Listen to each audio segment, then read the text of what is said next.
السلام عليكم ورحمة الله. أهلا بكم جميعا. فيديو جديد النهاردة إن شاء الله. هنتكلم عن أمان الطير وإزاي هنخلي الطير ده يحس بأمان. تمام. زي ما انتم شايفين أنا بسجل الطير قدامي مباشرة أهو. يعتبر أنا بيني وبين القفص مفيش، ما يكملش 5 سنتي. تمام. الطائر قدامي مباشرة. الطائر بيتحرك حركة طبيعية جدا، واقف ينظف في ريشه، واقف عادي طبيعي، كأن مفيش أي حاجة بتهدده أو بتخوفه. طيب ده بيرجع لإيه؟ تمام.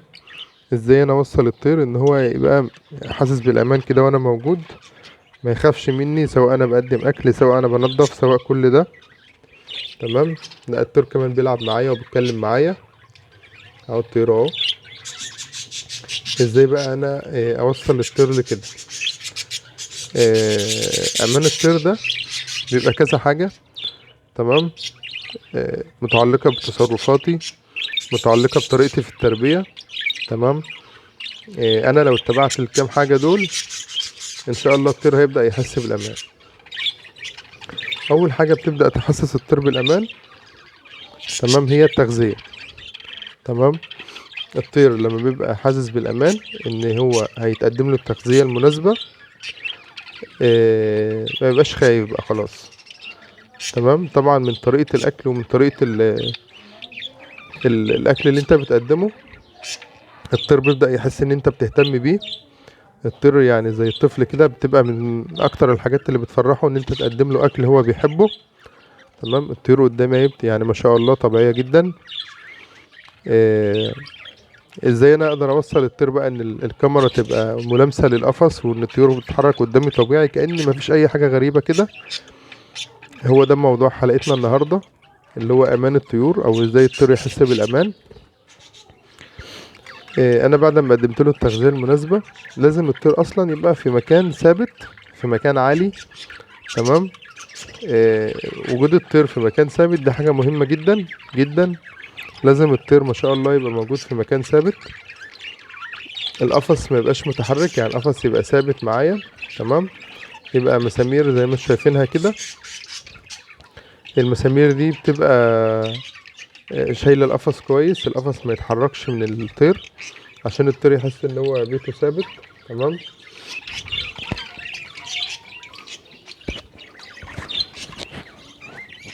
دي اول نقطه مهمه جدا في ان الطير يحس بالامان، وهي ان انا بثبت القفص او بثبت البيت بتاع الطير. الطير يعتبر بيته، فبيته لما يبقى ثابت دي حاجه هتحسسه بالامان. طيب تاني حاجه، انا لما باجي اتحرك عند الطير بتحرك بالراحه جدا، ما ببداش اخوف الطير، ما ببداش اقلقه. لازم انا لما اجي اقرب من الطير كده، تمام، الطير يبقى عارف ان انا مش هاذيه، مش هعمل فيه حاجه.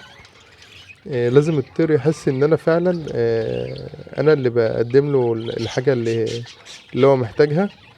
انا اللي بحاول ان انا اساعده، عشان هو لما وصل له الاحساس ده مش هيخاف مني، بالعكس هيبقى مستنيني كمان، وهيبقى منتظر ان انا اخش المزرعه اقدم له الاكل بتاعه، او اقدم له الميه، او اقدم له اي حاجه. هيبقى عارف خلاص ان انا ده صاحبه اللي بيعتني بيه. تمام. زي ما انتم شايفين كده الطيور بتلاغيني او بتلعب معايا، اللي خلاص هو بقى في حب بينه وبين الطير.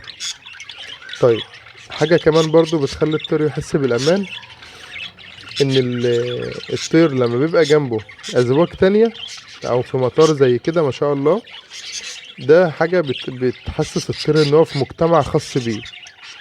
يعني الطيور دول زي البني ادمين كده، لو واحد مننا في وسط مكان غريب، تمام، ما يعرفوش، لازم هيبقى خايف. طيب لو في وسط مجتمعه واهله والناس اللي يعرفهم، هيبقى طبعا حاسس بالامان.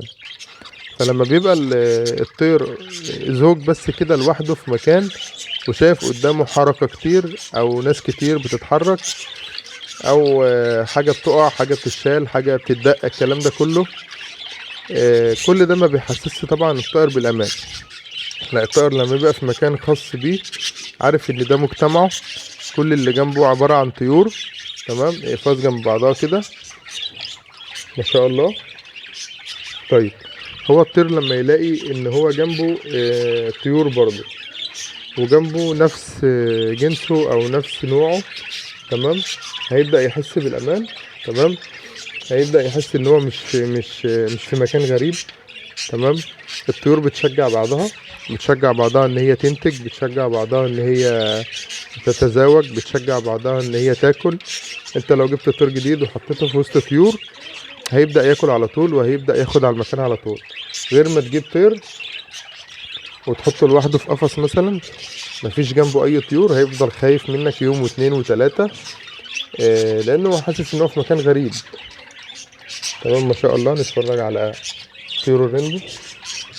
تمام، انا بتحرك في المزرعة اهو، حضراتكم عارفين ان عندي المزرعة ضيقة، الطيور قدامي اهي ما شاء الله. تمام، الطير مش حاسس بأي نسبة خوف. ليه؟ خلاص هو قدامه طيور، جنبه طيور، تحته طيور، هو عارف ان ده مجتمعه وده بيته، وانا مجرد ان انا صاحبه اللي بعتني بيه، بقدم له الاكل، مش هضره في حاجة. فالموضوع ده مهم جدا. لما بيبقى اكتر من زوج يبدأوا يحسسوا بعض بالامان، لو زوجين حتى جنب بعض هيبدأوا يحسسوا بعض بالامان. هيبدأ بعد كده ان شاء الله يبقى فيه انتاج. الناس اللي بتقول لي الطير عندي بقاله 5 6 شهور وما انتجش، او مش هينتج، تمام، لان الطير دوت بيبقى اولا خايف، حاسس ان هو في مكان غريب عنه. الطير مش عايز، مش حاسس بالامان من ناحيه الاكل، من ناحيه المكان اللي هو فيه، من ناحيه حركه الاقفاص. بلاقي ناس حاطه القفص على شكاره او على كرسي او على ترابيزه، طبعا كل ده غلط. لازم القفص يبقى في مكان ثابت. تمام، او تبقى عصافير زينه بس انت حاططها لمجرد الزينه، انت بقى مش مستني منها انتاج او مش مستني منها ان هي تشتغل. لكن انا اروح الاقي مثلا ناس مطلعه لاولادها العصافير تلعب بيها. الحاجات دي انا شفتها بعينيا، ناس مطلعه العصافير من القفص تطيرها في الشقه. تمام، كل ده خلاص انت كده بعدت عن الانتاج. انت بقى خده الطائر ده كصاحب او كطير زينه. تمام، انت مش محتاج منه انتاج. ماشي، ممكن تدربه، ممكن الكلام ده كله، لكن انت عايز الطير يبقى طبيعي. تمام، زي ما انتم شايفين كده. لازم الطير يبقى مع وليفه في ضمن، عايش في ضمن مجتمعه او في مزرعة عصافير، عشان يحس ان هو في مكان يعني زي الطبيعة، كل اللي حواليه طيور. فدي حاجة مهمة جدا. يبقى احنا اتكلمنا عن حركة المربي وطريقة تقديمه للأكل، وإن القفص يبقى ثابت، وإن الطير يبقى معاه طير تاني يشجعه علشان يبدأ ياخد على المكان ويبقى هو حاسس بالأمان في المكان ده. كل ديت من العوامل اللي بتساعد الطير على إنه يبقى حاسس بالأمان. أنا لما باجي مثلا أشيل الطاجن أو أشيل الأكالة وأقدم أكل، أنا بتحرك بالراحة، يعني بتحرك بالراحة، ما بحاولش ان انا اخوف الطير. تمام، الطيور ما شاء الله يعني جوه في البياضات. تمام، انا ما بخوفش الطير. الطير عارف ان انا جاي اساعده او اقدم له الاكل. لازم انا ادخل ايدي في القفص بمنتهى الهدوء، ابدا احرك الاكل او احرك الاكاله بالراحه. الطير بعد كده ان شاء الله بعد فتره مش هيحس باي خوف من ناحيتي. ولو الطير حس بخوف وعايزينه ينتج، افضل حل ان انت تجيب له زوج جنبه يشجعه على انه يشتغل. احنا كنا نزلنا فيديو في الاول خالص في القناة، ان انا بعمل ايه، بشغل اللي هو الفيديو او الصوت المحفز للطيور. طب الصوت ده فكرته ايه يا جماعة؟ الصوت ده فكرته ان هو بيحس ان في جنبه طيور كتير، بيسمع صوت الطيور وهي بتتزاوج. فالطير طالما سمع صوت طير وهو بيتزاوج، خلاص هو بيعتبر ان المكان ده امان، لان مرحلة التزاوج ديت بتبقى موجودة عند الطير في اقصى مراحل الامان بتاعته. يعني الطير ما بيحصلش منه تزاوج او انتاج الا لما الطير بيبقى حاسس بالامان جدا ومطمن للمكان اللي هو فيه. غير كده الطير مش هينتج، الطير مش هينتج غير لو حس بالامان. فالموضوع ده مهم جدا، ان احنا لازم الطيور بتاعتنا تبقى حاسه بالامان لو احنا مستنيين منهم انتاج. تمام، الطير يبقى في مكان ثابت، ما نحطوش في مكان في حركة كتير، الموضوع ده مهم. يعني ما ينفعش احط الطير في المطبخ، ما ينفعش احط الطير على السلم، ما ينفعش احط الطير في الصالة. لا، لازم الطير يبقى في مكان منفصل عن حركة بقية الناس اللي موجودة في المكان. ما يبقاش هو شايف الحركة وشايف حركة كتير رايحة جاية، كل ده مش هيحسسه بالأمان طبعا. القفص بتاعه يبقى ثابت باستمرار، واحنا بنثبت القفص بمسامير يعني تبقى قوية تشيل القفص، ويا ريت مسامير زاوية بحيث ان هي القفص ما يطلعش من المسمار. كل دوت من اهم اسباب الامان للطير. وان شاء الله بعد كده هتلاقي الطير بدأ يبقى مطمن، بدأ ينتج معاك. ده كان فيديو بسيط كده، بس موضوع امان الطيور ده مهم، لان ناس كتير بتكلمني الطير بقاله شهور وما اشتغلش، الطير بقاله فتره وما اشتغلش. والطير ده انا لو جبته مثلا رميته في اي قفص عندي، في خلال اسبوع واسبوعين بتلاقي الطير اشتغل. يبقى هو هنا العيب مش في الطير، العيب فينا احنا اللي مش عارفين نحسس الطير بالامان عشان الطير يشتغل.